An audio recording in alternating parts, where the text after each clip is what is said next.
आज का प्रातः क्लास है 16 अगस्त 1968।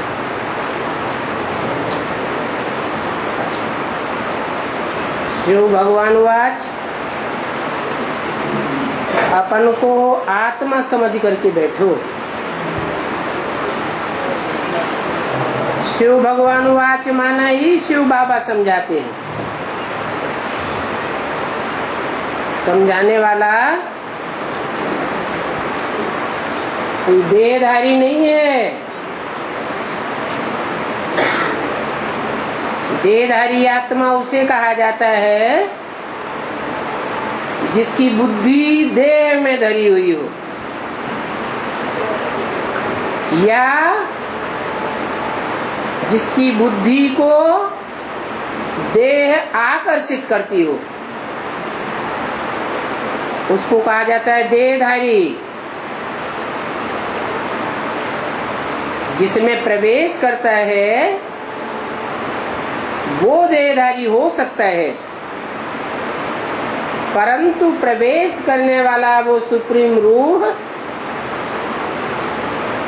देह को क्षण मात्र भी धारण करने वाला नहीं है।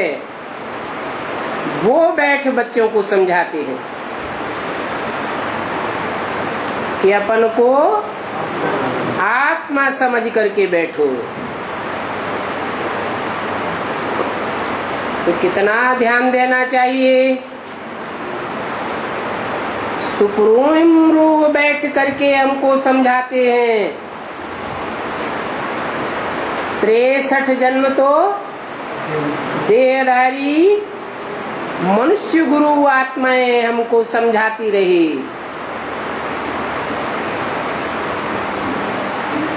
उन्होंने तो हमको नहीं समझा पाया कि हम आत्मा है, देह नहीं है, और ही देह में बुद्धि फंसती चली गई। अभी तो समझाने वाला स्वयं रूहों का बाप है, जिसे कहते हैं रूहानी बाप। समझाते हैं क्योंकि तुम सब ब्रदर्स हो, आत्मा आत्मा भाई भाई हो, एक ही बाप से वर्षा लेना है। क्या एक बाप से वर्षा लेने का मतलब क्या हुआ? एक बाप से वर्षा लेने का मतलब है कि बहुत तेरे ऐसे भी हैं जो एक बाप से वर्षा लेने की बात भूल करके औरों में भी लटक पड़ते हैं, औरों की समझाने को भी स्वीकार कर लेते हैं और बाप के वर्षे से वंचित रह जाते हैं।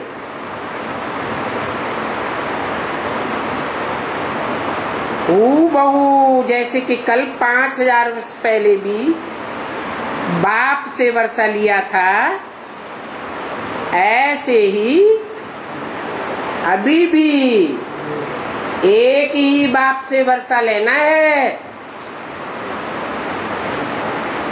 कोई दूसरे इब्राहिम, बुद्ध, क्राइस्ट आदि से वर्षा नहीं लेना है, या उनके फॉलोअर्स से वर्षा नहीं लेना है, अथवा उनके आधार मूर्त या उनके जो बीज हैं उनसे भी हमको वर्षा नहीं लेना है। वर्षा नहीं लेने का मतलब है उनकी बातों को कान पर नहीं धरना है। इसलिए बोला कि अनेकों से ज्ञान सुनेंगे तो व्यभिचारी ज्ञान हो जाएगा। फिर अब व्यभिचारी वर्षा सूर्यवंशी नहीं मिल सकता।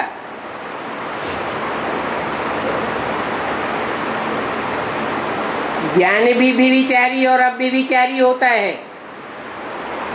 एक बाप से सुनेंगे तो अव्यभिचारी ज्ञान का वर्षा मिलता है। औरों से सुनेंगे तो व्यभिचारी वर्षा मिल जाएगा।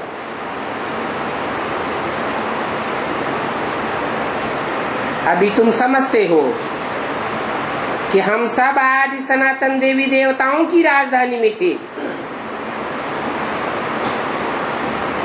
आदि माना ही क्या? आदि माना सतयुग का आदि नहीं, सतयुग की नई दुनिया को भी आदि करने वाला कोई है। सतयुग में तो रूहानी बाप जाता ही नहीं, तो जरूर सतयुग से पहले संगम युग में बाप आकर पुरुषोत्तम बनाते हैं और बाप से वर्षा मिलता है देवी देवताओं की राजधानी का। जहाँ सूर्यवंशी थे और कोई भी दूसरे वंश के नहीं थे। चंद्रवंशी भी पीछे आए हैं। क्या?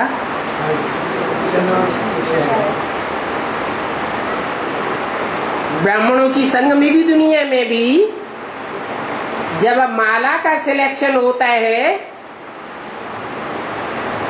जो चंद्रवंशी आत्माएं पीछे आती है या पहले आती है? विजयमाला भी बाद में आवेगी। चंद्रवंशी आत्माएं पीछे पीछे आती हैं, सूर्यवंशियों के पीछे पीछे उनको फॉलो करती हैं। रानियां किसको फॉलो करती है? राजाओं को फॉलो करती है। तो बाप आकर के अव्वल दीन स्थापन करते हैं। दीन धर्म को कहा जाता है। अल्लाह अव्वल दीन की कहानी प्रसिद्ध है। मुसलमान लोग भी इस बात को मानते हैं कि पहले पहले इस दुनिया में अल्लाह का राज्य था। बाप बैठ समझाते हैं कि तुम सूर्यवंशी अर्थात विश्व का मालिक कैसे बन सकते हो।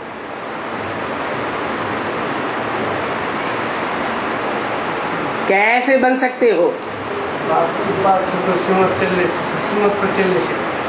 माँ में कम याद करो, कोई दूजम को याद न करो। कोई दूसरों की भी बातें सुनेंगे, कान पर धरेंगे, दिल में धरेंगे तो उनकी भी याद आती रहेगी। फिर विश्व के मालिक नहीं बन सकते। नई विश्व के मालिक बनना है तो सिर्फ मेरे को याद करो। तुम सब आत्माएं भाई भाई हो। भाई भाई हो ये याद क्यों दिलाते हैं? याद इसलिए दिलाते हैं कि पक्का बुद्धि में बैठ जाए कि तुम्हारा बाप एक है, दूसरा कोई धर्मगुरु या देहधारी तुम्हारा बाप नहीं है। ऊंच ते ऊंच भगवान एक ही है। उस सच्चे बाप के बच्चे सब साहबजादे हो।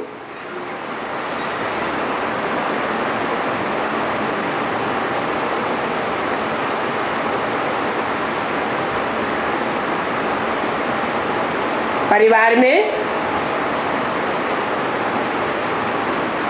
3 स्टेजेस होती है खास।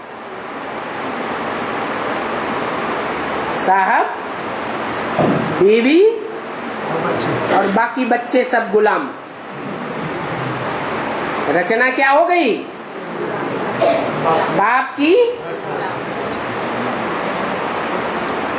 बाप को डायरेक्शन देने वाली या बाप के डायरेक्शन पर चलने वाली? चलने वाली।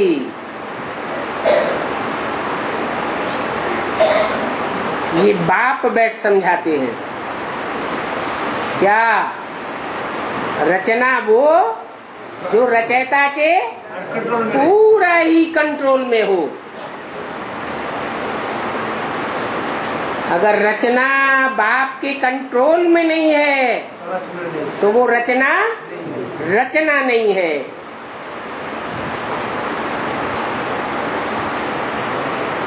कंस का मिसाल देते हैं। कंस का बाप कंस को क्या समझ बैठा? अपनी रचना समझ बैठा। परंतु क्या वो उसके कंट्रोल में था? उग्रसेन के कंट्रोल से बिल्कुल बाहर था। तो भी सत्ता उसके हाथ में देता चला गया। आखिरी रचना हाथ से निकल गई। नहीं तो रचना रचयिता बाप की मुट्ठी में रहनी चाहिए। आज रावण राज्य में क्या हाल है? रचना रूपी जो बच्चे हैं वो माँ बाप के कितने कंट्रोल में रहते हैं।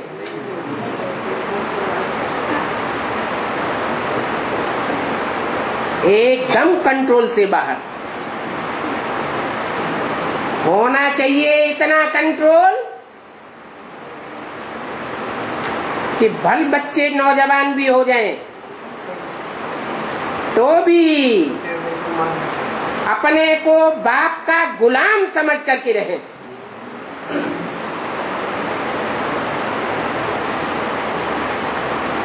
बड़ा भी बच्चा हो तो भी बाप के सामने आंख उठाने की हिम्मत न पड़े।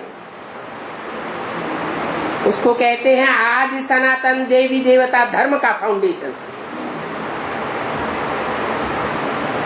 पारिवारिक व्यवस्था ऐसी मजबूत हो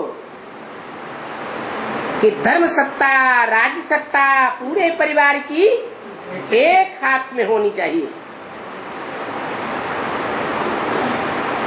तब कहेंगे साहबजादे। अगर पूरे कंट्रोल में नहीं है रचना रूपी बच्चे तो साहबजादे की बजाय क्या कहे जाएंगे? हरामजादे।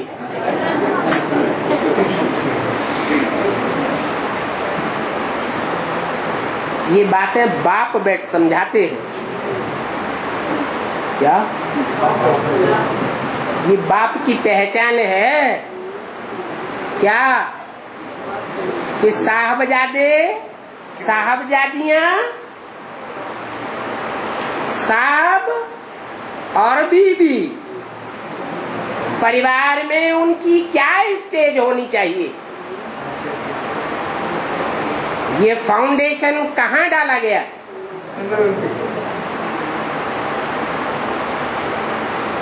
उस बाप की सीमत पर ही। बाप के साथ बाप का योग लगावेंगे तो तुम्हारे पाप कट जाएंगे। किस बाप के साथ?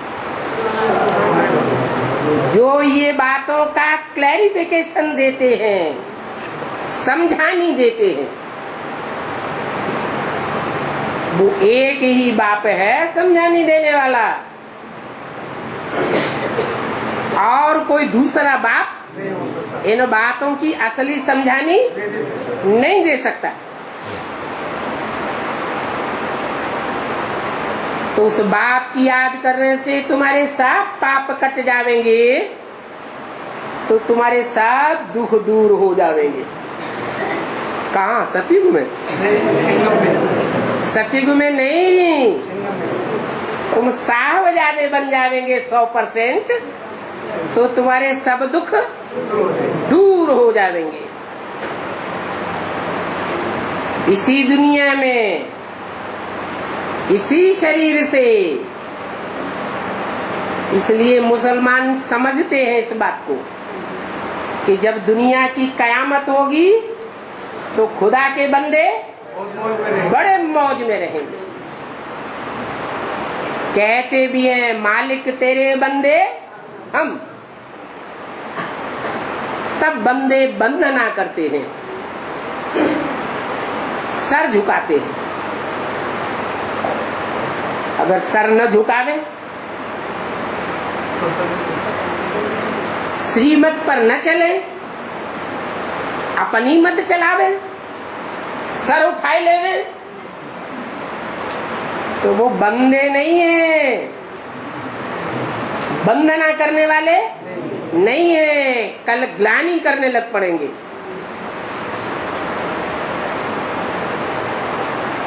ऐसे ग्लानि करने वाले बाप से आंखें नहीं मिलाते हैं। बाप से जब हमारी आंखें मिलती हैं तो तुम्हारे सब दुख दूर हो जाते हैं। आंखों के देखने से ही पता चल जाता है कि एक दूसरे के प्रति कितना प्रेम भाव है। आंखें दिल की बात बाहर बता देती है।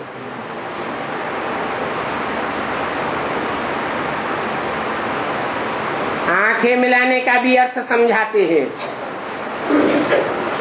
क्या अर्थ हुआ?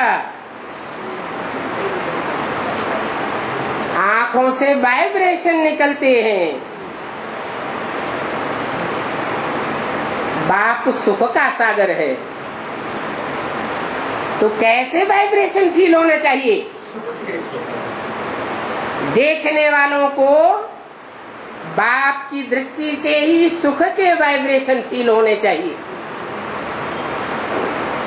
अगर सुख के वाइब्रेशन फील नहीं होते हैं,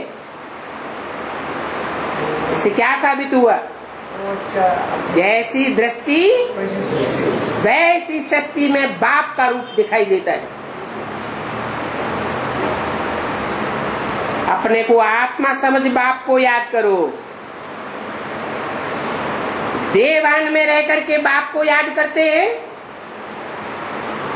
तो अपना ही अहंकार चढ़ जाता है। बाप से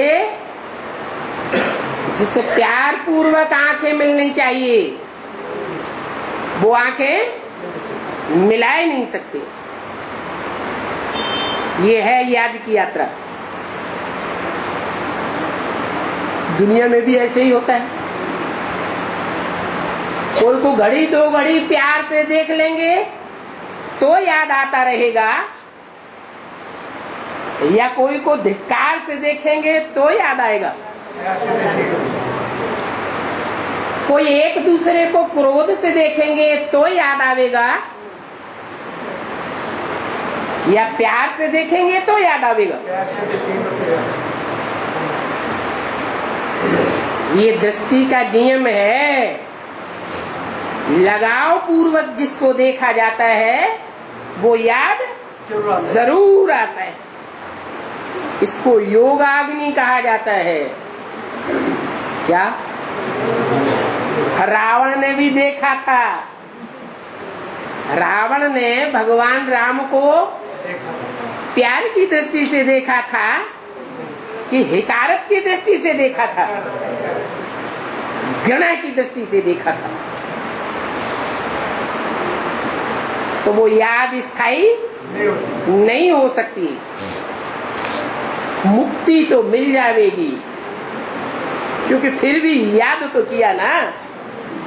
लेकिन जो आत्मा का लक्ष्य है, आत्मा का लक्ष्य क्या है? आत्मा का लक्ष्य है सुख भोगे। कोई आत्मा ये चाहती है हम दुख भोगे? हैं? कोई नहीं चाहती। कोई आत्मा ये चाहती है कि हम लगातार परम धाम में पड़े रहे, शांति में सोते ही रहे। कोई नहीं चाहता। सब चाहते हैं कि हमारा शरीर भी रहे, जीवन भी रहे, और जीवन में रहते रहते हम क्या भोगे? सुख और शांति दोनों का भोग करें। तो ये हमारे जीवन का लक्ष्य है, आत्माओं का लक्ष्य है। देह अभिमानियों का ये लक्ष्य नहीं होता है। तो ऐसी योगाग्नि में, कौन सी योगाग्नि में? प्यार की लगन की अगन में तुम्हारे जो भी पाप हैं जन्म जन्मांतर के, वो सब भस्म हो जाएंगे। और अंदर से मैल भरा हुआ हो तो है, दृष्टि तो लेते हैं, लेकिन दृष्टि लेते लेते नींद आ रही है, तो प्यार भरा हुआ साबित होगा? साबित हो जाएगा। सारी सभा के बीच में आसपास वाले समझ जाएंगे इनका बाप से प्यार नहीं है। नहीं तो जिससे प्यार होता है वो सामने होता है तो नींद आती है क्या? नहीं। हाँ, रावण के भैया कुंभकर्ण से प्रीति हो सकती है क्या? जो लंबी नींद सोता है अज्ञान की नींद में, और दूसरों को भी अज्ञान की नींद में लंबे टाइम तक सुलाई देता है संग के रंग से। तो पाप भस्म होने का तरीका बताया कि जल्दी से जल्दी पाप कैसे भस्म हो सकते हैं। इस समय तुम सब पापात्मा हो। आत्मा तो हो, अपन को आत्मा तो समझते हो, लेकिन कैसी आत्मा हो? पाप आत्मा हो। पाप के बोझ से सब दबे हुए हो। जब आत्मा पाप के बोझ से दबी हुई है तो ऊपर की ओर उड़ेगी, ऊंची स्टेज में उड़ेगी, या नीचे जाएगी? भ्रष्ट इंद्रियों की ओर जाएगी या श्रेष्ठ इंद्रियों का सुख भोगने की ओर जाएगी? है? भ्रष्ट इंद्रियों की तरफ बार बार बुद्धि को खींच ले जाएगी।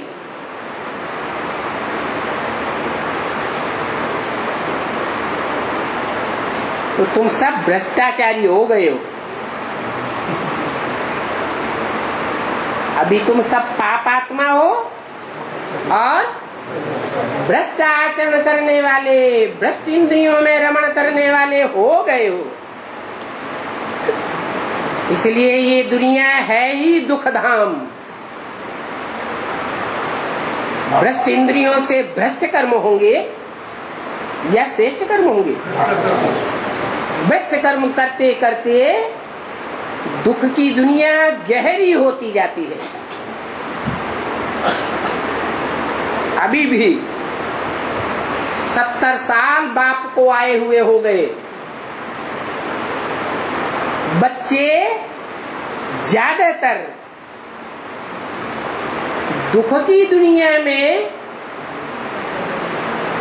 गहरे जाते हैं या दुख की दुनिया से उपराम होते जा रहे हैं? क्या अनुभव करते हैं? 70 साल से ऊपर हो गए।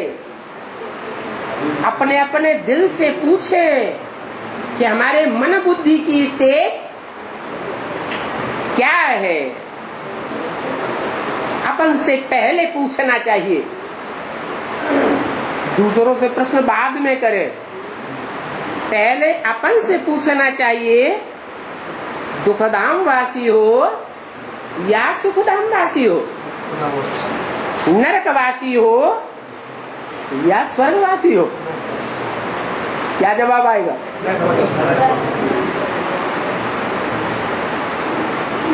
तुमने तो बहुत ही पाप किए हैं। ये क्या बाप? हम बाप के बच्चे हैं? ऊंचे से ऊंचे बाप के बच्चे हम बनते हैं और फिर हमको ही बाप कहते हैं क्या? तुमने तो बहुत ही पाप किए हैं। अरे ऊंचे से ऊंचे बाप के बच्चे पाप आत्मा होने चाहिए या पुण्यात्मा होने चाहिए? तो ये क्या कह दिया? इसलिए कह दिया कि रावण के राज्य में द्वापर युग से संग के रंग में आते आते द्वैतवादी दुनिया के दो मतों से प्रभावित होते होते हम बहुत पापात्मा बन गए।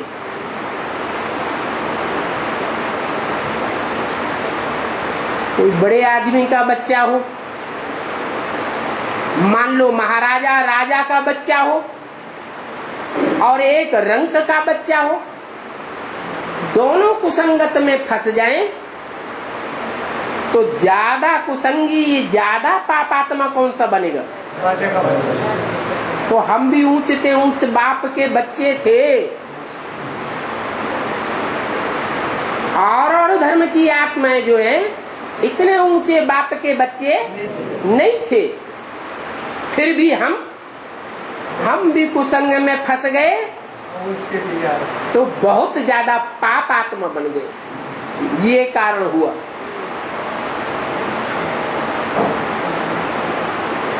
नहीं तो हमको बहुत पुण्य आत्मा होना चाहिए था। इसको कहा जाता है रावण राज्य का प्रभाव। हमारे ऊपर किसका प्रभाव पड़ गया? रावण का प्रभाव पड़ गया। माना 10 शीश वाले का प्रभाव पड़ गया। 10 शीश माना 10 मन बुद्धि के आधार पर 10 प्रकार की बातें बनाने वालों का प्रभाव हमारे ऊपर पड़ गया। सबसे जास्ती रावण से हम प्रभावित हो गए। हाँ, कोई द्वापर के आदि में ही प्रभावित हो गए और कोई कलयुग के अंत में जाकर प्रभावित हुए। इतना तो अंतर पड़ता है। बाकी ऐसा कोई बाप का बच्चा नहीं है जो 63 जन्म पूरे होते होते बहुत पापात्मा न बनता हो।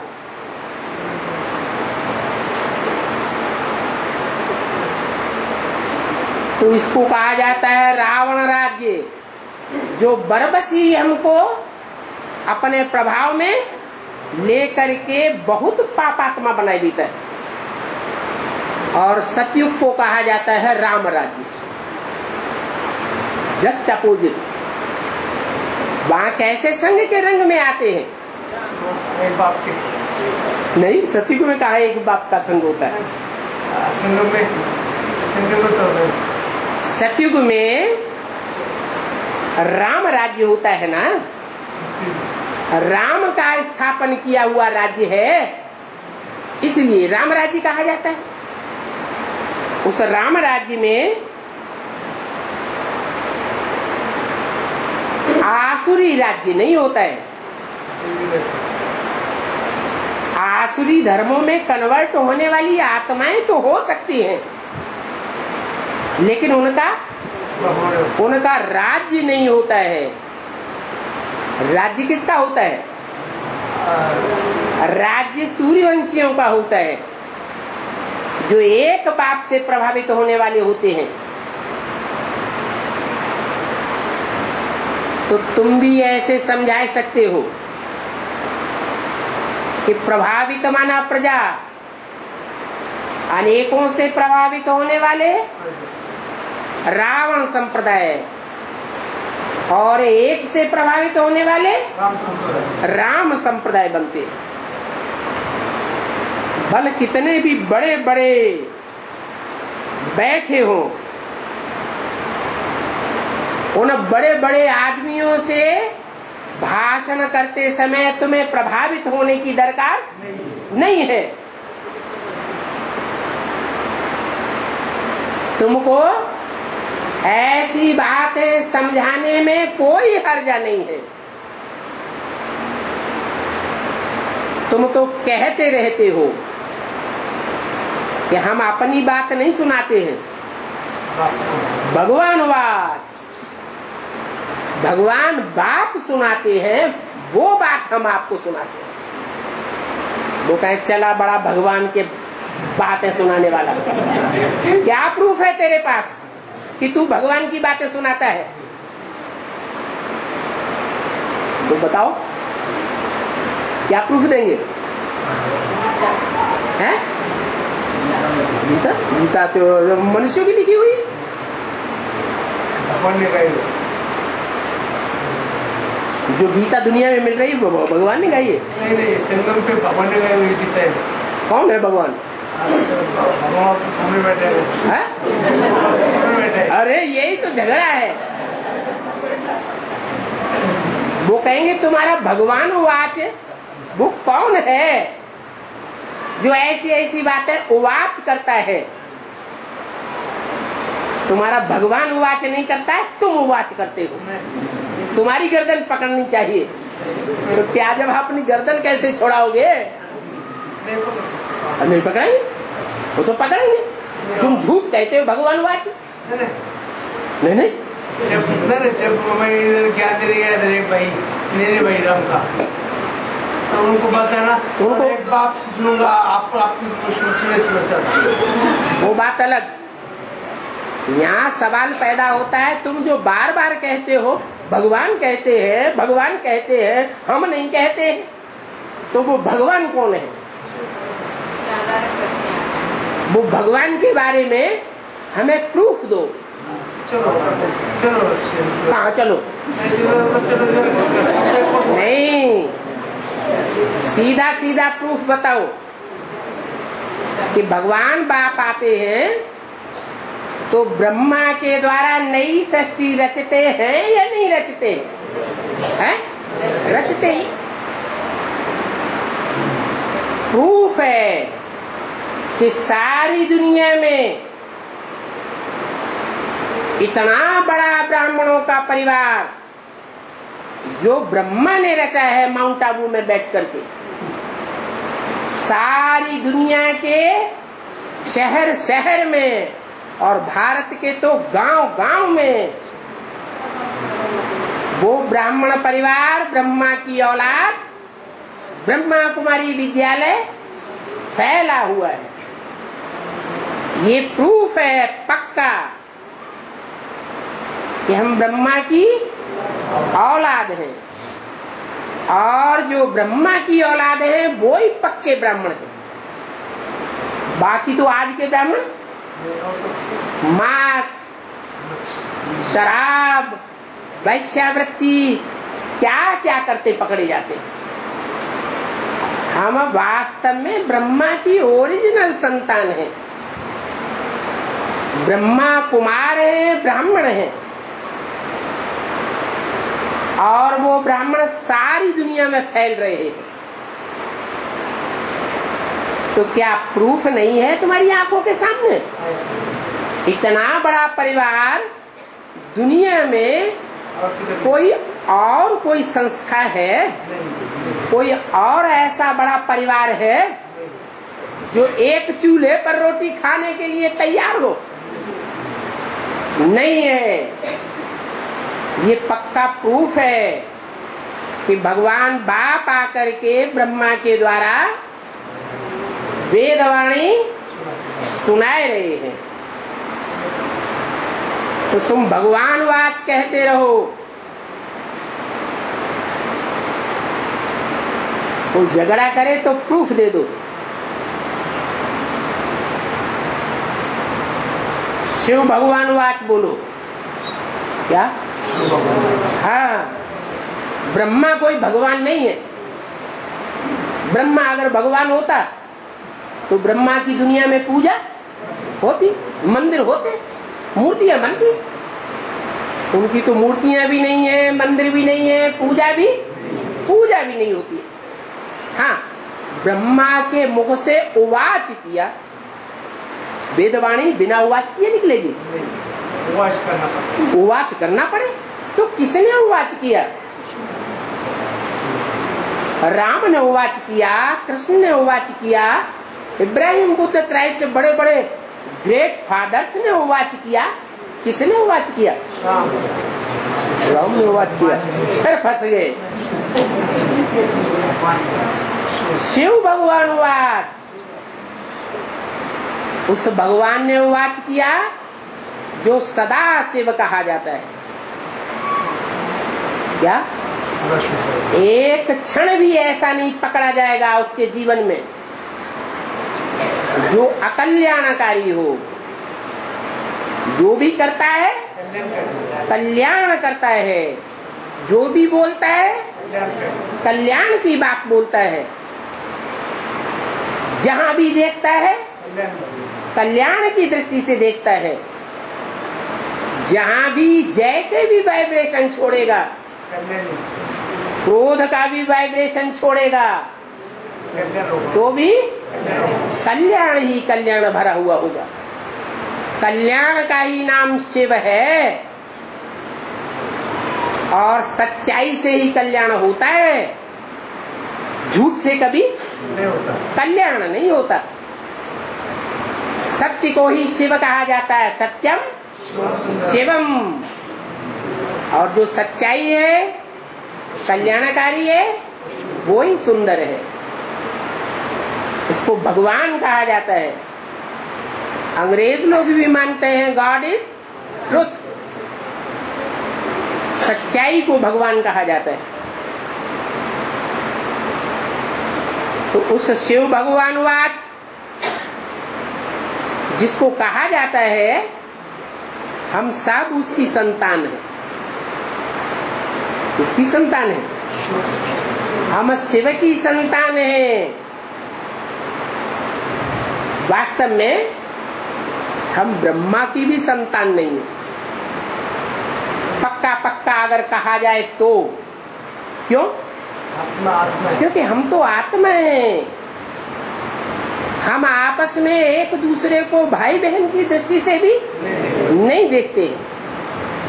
भाई बहन की दृष्टि से भी अगर देखेंगे तो भी विकार की वासना आ सकती है। आज की कलयुगी दुनिया में अगर साथ साथ रहने लग पड़े, साथ साथ सोने लग पड़े, तो विकारी वासना जागृत हो जाएगी। तो वास्तव में हम ब्रह्मा की भी औलाद नहीं है। क्या? जो कहें कि हम सिर्फ ब्रह्मा की औलाद हैं, वो सिर्फ सूर्यवंशी है। अगर आदि से अंत तक ब्रह्मा की औलाद है, आत्मा आत्मा भाई भाई नहीं बने, तो दूसरे धर्म में कन्वर्ट हो जाने वाले हो सकते हैं। क्योंकि ब्रह्मा की गोद में हर धर्म की आत्मा पालना लेती है। सिर्फ सूर्यवंशी ही बच्चे ऐसे हैं जो ब्रह्मा की गोद में आदि से अंत तक नहीं पलते हैं। वो सिर्फ पालना लेते हैं ज्ञान सूर्य शिव की, ब्रह्मा के मुख से निकले हुए महावाक्यों की पालना लेते हैं। वो ब्रह्मा की गोद में पलने वाले नहीं है। ब्रह्मा की गोद को याद करने वाले, देह को याद करने वाले नहीं है। हम सब आत्माएं हैं। उस भगवानवाच बाप की संतान है। हम ब्रदर्स हैं, ब्रदर्स एंड सिस्टर्स भी नहीं है। बाकी कृष्ण कोई संतान था ऐसे नहीं कहेंगे। है? कृष्ण किसकी संतान था? वो तो कहते हैं कृष्ण भगवान था। वास्तव में उनको पता नहीं है। हम इस बात का प्रूफ देते हैं, इस बात का कि कृष्ण कोई भगवान नहीं है। प्रूफ ये है, वो कहते हैं हे कृष्ण नारायण वासुदेव, माना वासुदेव नारायण और कृष्ण एक ही आत्मा का नाम है। जो कृष्ण है वो ही नारायण है कहते हैं ना। और नारायण को सतयुग में ले गए। 16 कला संपूर्ण नारायण का राज्य कहाँ दिखाया है? सतयुग में दिखाया है। तो सतयुग में जिस नारायण का राज्य दिखाया है वो नारायण बनने से पहले क्या था? क्या था? अरे गीता के ही अनुसार क्या था? मनुष्यों ने जो गीता लिखी है उसके अनुसार क्या था? नारायण बनने से पहले नर था। फिर उस नर को नारायण किसने बनाया? अरे ज्ञान देने वाला तो चाहिए, बनाने वाला तो चाहिए। तो साबित हो जाता है कि कृष्ण भगवान नहीं है, नारायण भगवान नहीं है। नारायण को नारायण बनाने वाला भगवान वो हो सकता है जो कभी भी जन्म मरण के चक्र में नहीं आता है। राम कृष्ण की आत्माएं तो जन्म मरण के चक्र में आती है। जो जन्म मरण के चक्र में आते हैं उनको ढेर की ढेर रानियां हो सकती हैं। कृष्ण को ढेर की ढेर रानियां दिखाई दी। अरे इतनी ढेर की ढेर रानियां, इतने ढेर के ढेर बच्चे पैदा हुए, फिर उसको एवर प्योर भगवान कैसे कहेंगे? कहेंगे क्या? नहीं कह सकते। भगवान तो एवर प्योर का टाइटलधारी है और उसका प्रूफ है। क्या प्रूफ है? दुनिया में प्रूफ मिलता है उसकी एवर प्योरिटी का। क्या प्रूफ है?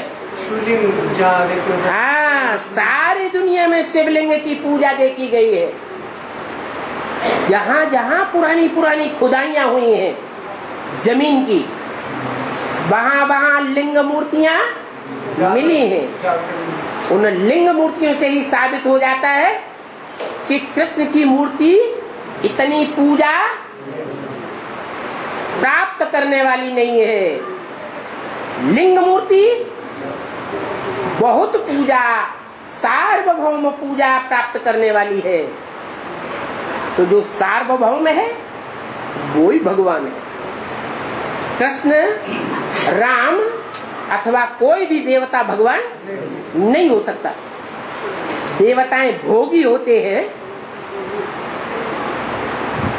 या उनको एवर प्योर कहेंगे? है? जो भोगी होगा उसकी आत्मा भोग भोगने से क्षीणता की कला में जाएगी या नहीं जाएगी? जाएगी। और भगवान सूर्य तो कभी कलाहीन होता ही नहीं। सूर्य कलाओं में नहीं बांधा जाता, चंद्रमा कलाओं में बांधा जाता है। ये कहते हैं कृष्ण चंद्र, राम चंद्र। तो जो चंद्र है वो भगवान कहाँ से हो गया? चंद्रमा की तो कलाएं घटती रहती हैं, बढ़ती रहती हैं। कलाएं घटती है, इसका मतलब पृथ्वी से प्रभावित होता है। पृथ्वी माने धरणी, कन्याओं माताओं से प्रभावित होता है। कन्याओं माताओं रूपी धरणी की परछाया चंद्रमा के ऊपर पड़ती है तो उसकी कला कम होती जाती है। नहीं तो चंद्रमा के ऊपर कला बढ़ने के लिए किसकी डायरेक्ट रोशनी चाहिए? सूर्य की डायरेक्ट रोशनी पड़ती है तो चंद्रमा संपूर्ण प्रकाशित होता है। तब कितना कला संपूर्ण कहा जाता है? 16 कला संपूर्ण कहा जाता है। कृष्ण भगवान कैसे हो सकता है? भगवान तो कभी भी कलाहीन होने का सवाल ही नहीं। न उसकी कलाएं घटती है, न उसकी कलाएं बढ़ती है। वो कलातीत कल्याण कल्पांतकारी कहा जाता है। क्या ऐसे भी नहीं है कि वो इस दुनिया में पार्ट नहीं बजाता है। क्या पार्ट भी बजाता है, लेकिन जो भी पार्ट बजाता है वो कलातीत होकर के पार्ट बजाता है। जो भी पार्ट बजाएगा, कर्मेंद्रियों से कर्म करेगा, कलाओं में छीणता नहीं आ सकती। क्या कलाएं छीण नहीं होंगी, माने आत्मा नीचे नहीं गिर सकती, आत्मा उत्तरोत्तर ऊपर ही जाएगी। वो इस दुनिया में आने के बावजूद भी, पतित दुनिया में, पतित तन में आने के बावजूद भी कभी कोई से प्रभावित नहीं होता। कोई उसको अपने अंडर दी कंट्रोल कर नहीं सकता। इसलिए गायन भी है आज तक। भारत में भगवान आते हैं और कोई देश में भगवान नहीं आते हैं। भारत में जो भगवान आते हैं वो भारत सोने की चिड़िया कहा जाता है। सोने की चिड़िया का मतलब क्या है? उस सोने की चिड़िया को हर एक देश वालों ने अपने मुट्ठी में करना चाहा। अंग्रेजों ने भी मुट्ठी में करना चाहा, मुसलमानों ने भी मुट्ठी में करना चाहा, हर धर्म के लोगों ने अपनी मुट्ठी में करना चाहा, लेकिन कोई भी अपनी मुट्ठी में नहीं कर सका। कोई भी सदाकाल के लिए भारत को प्रभावित नहीं कर सका। ये भारत सिर्फ एक से ही प्रभावित होता है और वो है भगवान बाप। तो भारत किसकी औलाद हुआ? उसका नाम ही साबित करता है। भा माने रोशनी, ज्ञान की रोशनी। रत माने लगा हुआ, काहे में लगा हुआ? ज्ञान की रोशनी में लगा हुआ। जब संपन्न स्टेज भारत की बनती है तो उसका नाम ही पड़ता है नारायण। आयन माने घर, नार माने ज्ञान। उसका कौन सा घर है? ज्ञान जल ही उसका घर है। ऐसे भी नहीं कहेंगे परम धाम घर है। परम धाम में तो ज्ञान होता ही नहीं है इस दुनिया में। लेकिन इस दुनिया में रहते हुए भी, कोई भी कर्म करते हुए भी, क्या कोई भी कर्मेंद्रिय से भी कर्म करते हुए भी बुद्धि कहाँ रत रहती है? भा रोशनी में रत रहती है। ज्ञान जल में रमण करती है। मिट्टी में रमण करने वाली बुद्धि नहीं होती। तो बोला जिसको इतनी रानियां कही गई हैं वो भगवान कैसे हो सकता? भगवान रानियों को कंट्रोल करता है, जैसे दुनिया वाले कंट्रोल करते हैं, ऐसे भगवान कंट्रोल करता है। या स्वतः ही कंट्रोल हो जाती है, प्यार के वशीभूत हो जाती है। भगवान कंट्रोल करता है। तो भगवान तो आकर सिखाता है। यहाँ जितना दूसरों को डायरेक्शन में चलावेंगे, दूसरों को कंट्रोल में रखेंगे, उतना वहाँ डायरेक्शन पर चलना पड़ेगा, कंट्रोल में रहना पड़ेगा। तो भगवान दूसरों को सिखाता है, खुद नहीं करता है? खुद करता होगा कि नहीं करता होगा? खुद ही ये कार्य करता है। क्या सारी दुनिया के ऊपर प्यार का शासन करता है, मुसलमानों की तरह तलवार का शासन नहीं करता है। हिंसा का शासन नहीं करता है। अहिंसा परमो धर्म सिखाने वाला है वो परमपिता परमात्मा। उसको ये नहीं कह सकते कि उसकी रानियां हैं। क्या रानियां नहीं कहेंगे, क्या कहेंगे फिर? पटरानियां कहेंगे। पटरानियां भी कृष्ण को होती है, भगवान को थोड़ी ही होती है। अरे भगवान से प्यार करने वाले रानी कहे जाते हैं, या प्यार होने के बाद जब शादी हो जाती है तब रानी कहे जाते हैं? तब रानी कहा जाता है। तो अभी कौन सी स्टेज है? भगवान के साथ एंगेजमेंट किया है या रानी बन गए हैं? एंगेजमेंट है। कोई भी ये नहीं कहेगा कि हमने भगवान से शादी कर ली। एंगेजमेंट होना माने दिल लग गई, दिल लगी हुई है, लेकिन कोई शादी के बंधन में नहीं बंधी है। तो रानियां राम कृष्ण को हो सकती है, भगवान रानी बनाने नहीं आता है, क्योंकि रानी जो होती है वो राजा के कंट्रोल में होती है, अधीन होती है। भगवान तो अधिकारी बनाने आया है। अधिकारी बनाने आया है या अधीन बनाने आया है? अधिकारी बनाने आया है। जो खुद अधिकारी बनाने आया है वो दूसरों को रानियां कैसे बना देगा? हाँ, बोला है कि तुम बच्चे ऐसे समझो कि साहब आया हुआ है। क्या बाप कोई तुमको गुलाम नहीं बनाते हैं? क्या बाप गुलाम बनाने नहीं आया है, लेकिन तुम अपने अंदर ऐसा समझो कि ईश्वरीय सेवा के लिए हम बाप के गुलाम हैं। आत्माओं के अंदर से ये वृत्ति हो समर्पण भाव की। भगवान समर्पण नहीं करता है। भगवान क्या करता है?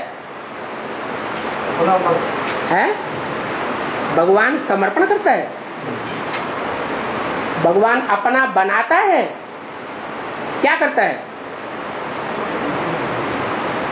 एक होता है समर्पण करना, सरेंडर करना, और एक होता है खुशी खुशी अपना मन अपना दिल बाप के प्रति अर्पित कर देना। तो अंतर नहीं है दोनों में, अंतर हो जाता है।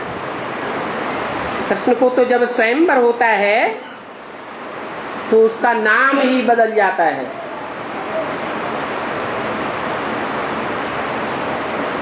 कृष्ण को स्वयंवर होने के बाद नाम बदलता है, और भगवान को तो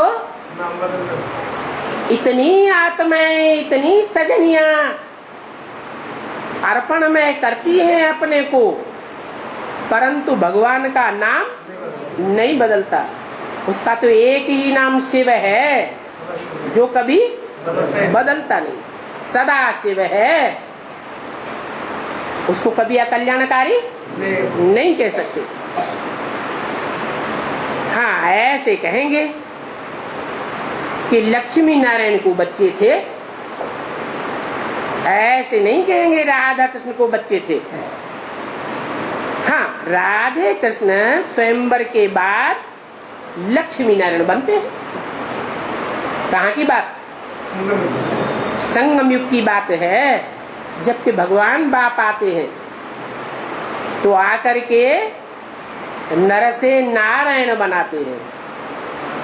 कोई नर से डायरेक्ट नारायण बनते हैं और कोई नर से प्रिंस बनते हैं। एक ही शरीर के द्वारा एक आत्मा नारायण का टाइटल धारण करती है। कौन सी आत्मा? राम की आत्मा। और एक आत्मा प्रिंस का टाइटल धारण करती है। जिस प्रिंस का गायन होता है शास्त्रों में, राधे अलग कुल की और कृष्ण अलग कुल का। वास्तव में सतयुग में एक ही कुल होगा या अलग अलग कुल होंगे? वह तो एक ही कुल होता है। ये संगम युग की बात है, जहाँ चंद्रवंशी भी होंगे ब्राह्मणों में और जहाँ सूर्यवंशी भी होते हैं। सतयुग में तो एक ही बच्चा पैदा होता है, एक ही माँ बाप से, और वो माँ बाप एक ही कुल के होते हैं, सूर्यवंशी ही होते हैं या दो कुल के होते हैं? एक ही कुल होता है। वहां तो ये बात लागू नहीं होती। हाँ, सतयुग में डायनेस्टी चलती है, तो तुम बच्चों को बाप समझाते हैं कि अब माँ में कम याद करो, एक बाप को याद करो। देह के सभी धर्म छोड़ मुझे एक बाप को याद करो, तो तुम्हारे सभी पाप कट जाएंगे। क्या? देह के सभी धर्म छोड़ दो। क्या क्या धर्म है देह के? समझते मैं बाप हूं, ये धारणा हुई ना बुद्धि के अंदर। समझते मैं पति हूं, मेरे कंट्रोल में चलना पड़ेगा, ये अंदर धारणा है ना बुद्धि में। तो ये देह के धर्म है। मैं बड़ा भाई हूं, दादा हूं, सबको मेरी दादागिरी के अंदर चलना पड़ेगा, ये देह की धारणा हुई ना। तो बाप बताते हैं ये देह के सभी धर्म छोड़ दो, फिर बाप को याद करो। अब कितने यहाँ ऐसे बैठे हुए होंगे है जो ये धारणा पक्की करें, क्या हम बाप नहीं हैं, हम पति नहीं हैं, हम तो आत्मा आत्मा भाई भाई। कितने यहाँ ऐसे बैठे हुए हैं जो ये धारणा पक्की करते हैं कि हम तुम्हारी अम्मा नहीं है, तुम हमारे बच्चे बच्चियां नहीं हो, हम तुम्हारे भाई हैं, आत्मा आत्मा भाई भाई। कंट्रोल में चलने और चलाने की बात खत्म हो जाती है। तो ये देह के धर्म सब छोड़ने पड़े, फिर याद करेंगे तो तुम्हारे सब पाप कटे। इसका मतलब अभी तक जो याद किया वो पाप नहीं कटे, बेकार गया, ये तो बड़ा भारी घाटा हो गया। ऐसी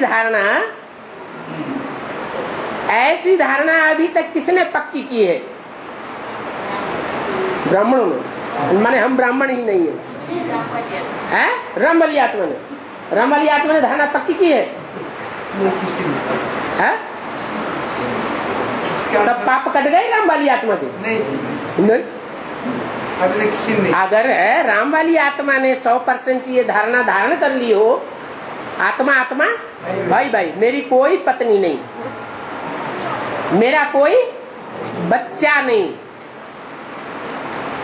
मेरा कोई दूसरा देह का संबंध है ही नहीं, तो रिजल्ट क्या होनी चाहिए?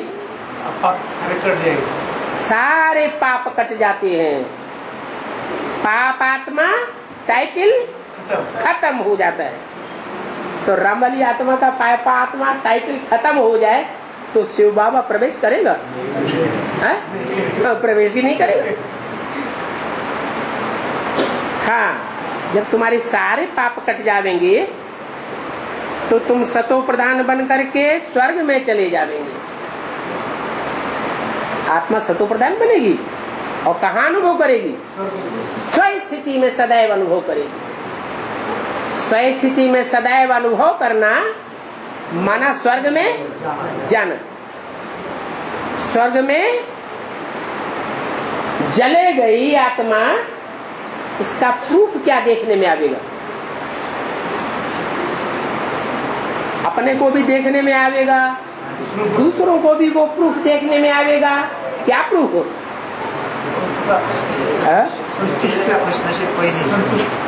हाँ, संतुष्ट होगा।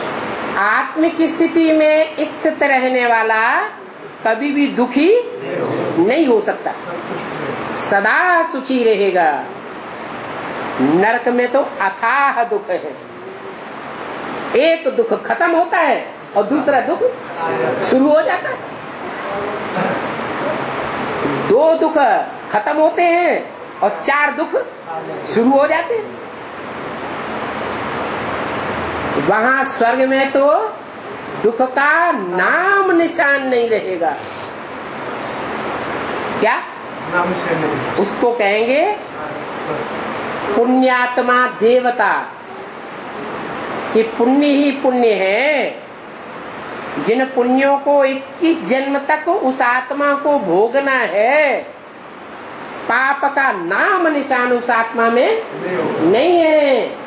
इसलिए 21 जन्मों तक दुख का नाम निशान उसके जीवन में नहीं हो सकता। ओम शांति।